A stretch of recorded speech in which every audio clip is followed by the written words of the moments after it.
Ay, wala na pala to. Dinikit lang pa. Wala na pala to. Di na nakakabit. Nilagyan na lang bandikit, oh. Sa'yo to? Opo. Anong yun ito? Anong gagawin natin? Opo ay. Kakabit lang po. 17. Kabit yung LCD. Magkano yan? Anong upo? Upo. Ay, 2 piraso to? Dalawa? Asan ang LCD? Nandiyan na pa yung LCD? Hindi, nandito. Ay, bali 2 unit to. Wala namang LCD. Pare-pares unit. Ililipat lang. Chiko ha.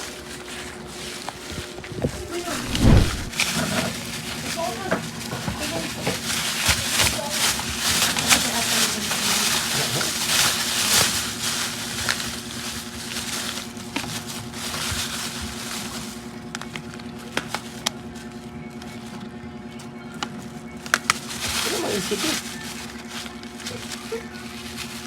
Wala namang LCD dito. Nakakabit na eh. Kakabit na lang yun niya. Idikit na lang. Sige nga, check natin. Nakakabit na eh. Akala ko... Hindi maayos yung pagkabit yan. Dito ko naman. Ay, yun lang. Wala namang display. Sira na tong LCD mo. Sus, Mario Joseph, ang dikit pa naman, oh. Sino nagdikit nito? Dito namin. Ay, wala na to. Dapat dito muna pinakabit diretso. Wala na, puro dikit na nga yung iba lalim niya, oh. Hindi pa tinanggal tong plastic sa camera. Nasobrahan to ng dikit, kaya nag-blackout. Vibrate na lang, oh. Sus, wala. Tingnan. Yung LCD sa baba, oh. Damage na tong LCD mo. Nakita ko yung LCD mo, damage na, oh. Puro dikit na, oh. Yan, oh. Tuklap na yung, ano niya, pinakagitna niya, oh. Damage na tong LCD mo. Dapat dito mo na diretso ito pinadikit. Or pinalagay. Kasi kung idikit lang natin, madali lang idikit. Ang problema, wala siyang display. Damage na. Bili ka na ng bago. Sayang, ayan, oh. Kita mo yung dikit na yan, ayan, oh. Sobra ano, yan, oh, dami na muti-muti.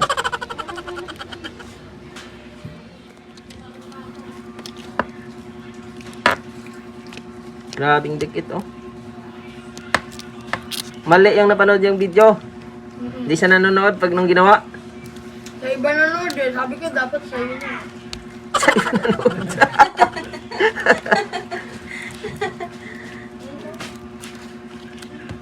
Oh. Hindi pa nalinis, oh. Ang taba pa ng mga ano sa ilalim, oh. Oh. Dali na, oh. Angat. Wala na pala to. Dinikit lang pa. Wala na pala to. Di na nakakabit. Nilagyan na lang bandikit, oh. Napala pa. Ayos, ah. Kaya pala puro ano na. Hindi, kaya pala tumabingi na. Hindi na pantay yung pagkakaano kasi yung pala dinikit lang. Sayang, bago pa naman. Iba talaga pag DIY. Pwede matuluyan, masira. Tita mo nagdikit nito. Marunong ba yun mag-repair? Hindi. Dinikit lang yung flex nito eh. Hindi lang, hindi na nakakabit, oh. Kaya pala tabingi na siya kanina. Bali, pumayag ng papa mo, palitan natin. Back na rin yung mga ano nito, ha. Eh, wala nang mga screw to. 1, 2. Ay, wala na palang mga screw lahat to. Ay, nandoon siguro, no? Hindi na kinabit.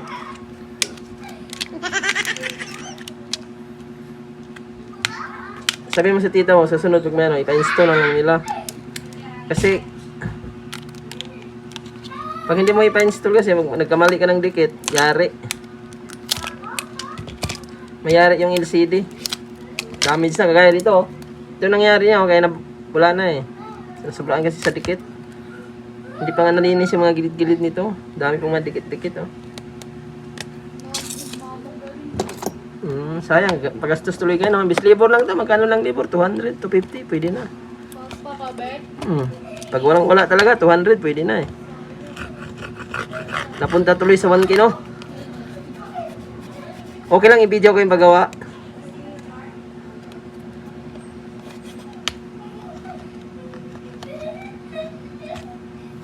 Kanino bang cellphone to sa'yo? Kapatid ko yung lalapit. Mm. Dito lang yan sila nagpapagawa. Sila Jonex, di ba? Kilala mo si Jonex? Ay, ito yung pinatanggalan ng password pala, no? Naalala ko? Nabasag na. Pero nagagamit pa. Natuluyan ba yan? Natuluyan o... Tuluyan. Ah. Kaya binilhan. Wala na nga palang ano to sila, babo. Takip ng earpiece. Dami pang mga ano, dumi. Kaya hindi talaga mapit. Kailangan matanggal lahat to.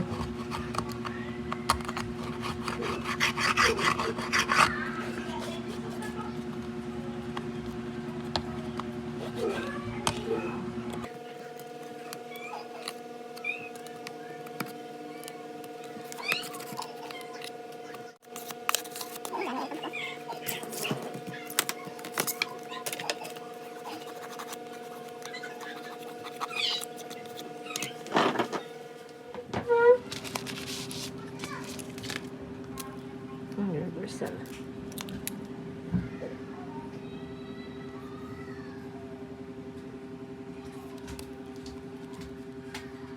Ay, naaway ako na natin.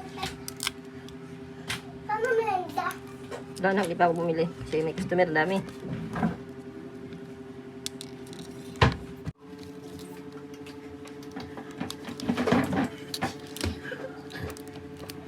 Ay, ang cellphone Sayang. dito. Ayun, Kinay okay pala. ko. So, lubat lang siguro.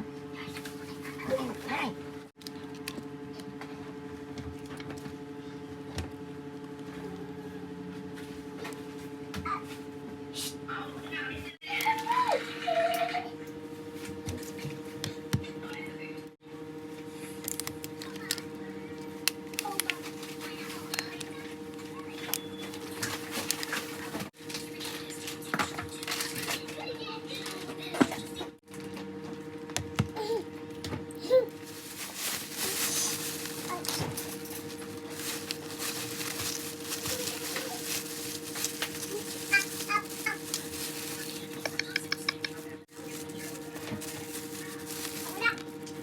Kulang-kulang na itong extra mo. Dagdagan ko na lang.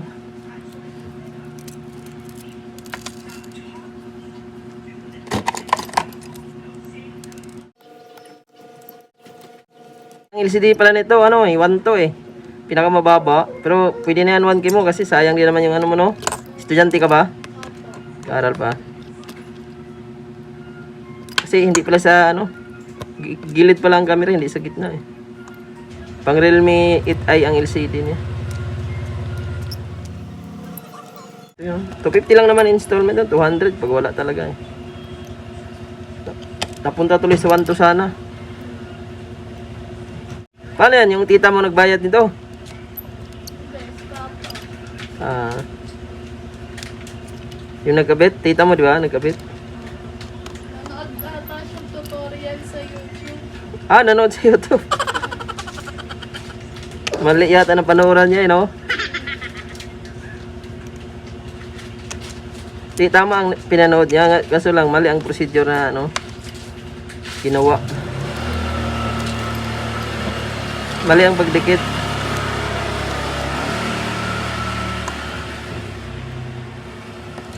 Kaya, ano, natuluyan. Yun, oh, okay na, oh.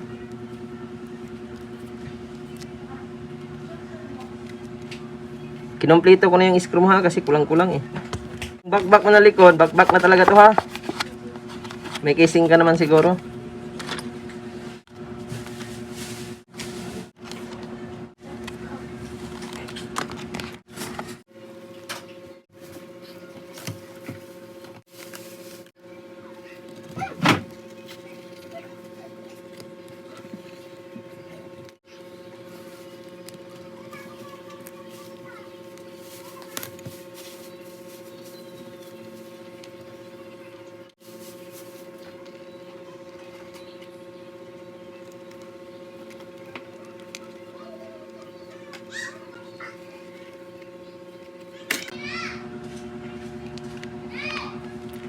Yan, ganito dapat magdikit. Pit na pit ba?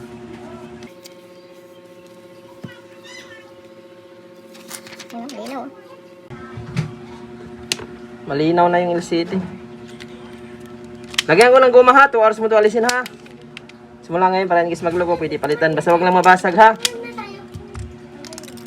Tinanggal ko na yung plastic kasi malabo siya. Tested naman to. Ah, okay na.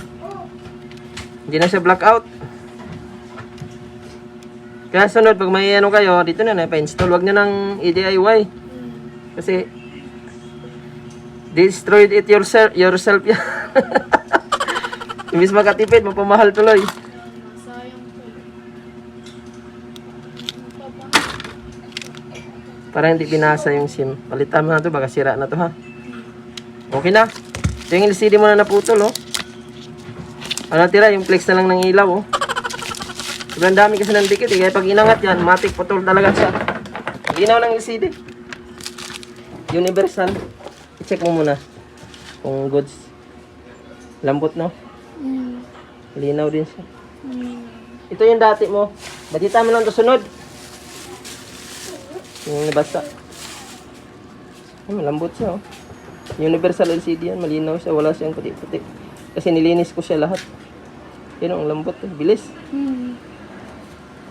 Sunod yan, ipalagay mo dyan, tempered na lang. Para ano, gustusan mo yung tempered. Wala na tong ano plastic. Walang plastic. Nanggal ko na kasi malabo eh. Okay na. Okay, thank you. Thank you ah.